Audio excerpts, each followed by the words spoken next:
que traz para a cena pública sujeitos políticos que estavam fixados em lugares de subalternidade.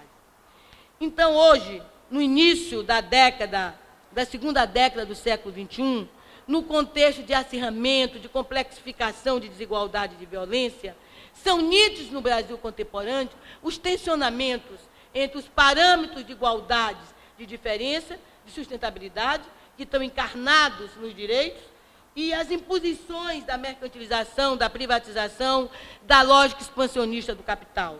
Isso se revela em fatos, em fenômenos cotidianos da cotidianidade política.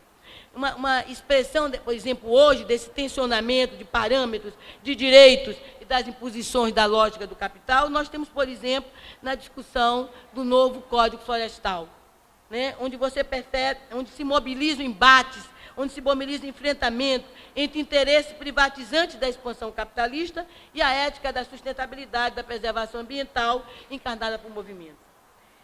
E a gente percebe que, nos percursos das políticas de ajuste, né, em meio às assimetrias e violência do capitalismo mundial, do capitalismo contemporâneo, a encarnar-se novas configurações da pobreza, emerge hoje, dentro dessas políticas de ajuste que tensionam com todas essas lutas democráticas que permanecem, nós temos hoje, né, um padrão de intervenção estatal que se coloca, que seria o padrão de administração das urgências, de uma crise social que explode nas tragédias que perpassam a vida brasileira com materialização dos processos de expansão do capital.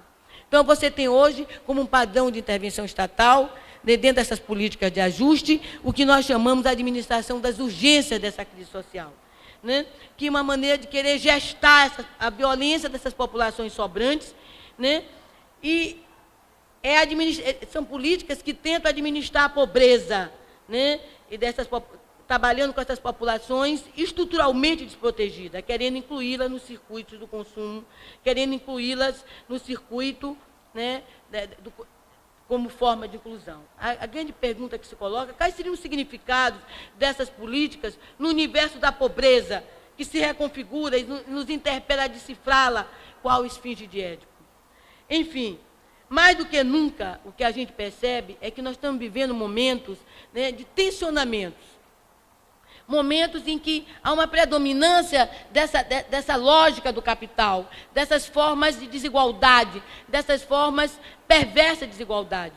Mas isso tensiona também com lutas, com legados democráticos, com lutas por direitos.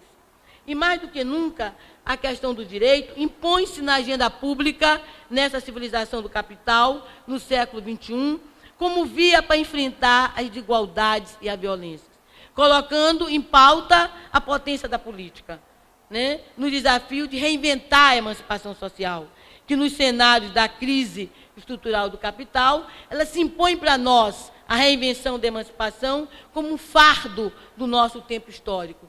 Né? Então, a gente vê que nesse universo, em todo esse campo, né, de confluências, a questão dos direitos, ela tem ainda uma potencialidade de confronto que a gente se pergunta, né? E é por aí que a gente se coloca o desafio da reinvenção da emancipação como um fardo histórico do nosso tempo, né? Utilizando a bela e metáfora síntese, né, de Mesaros, que nos interpela e nos conclama a luta intransigente pela política. Obrigada.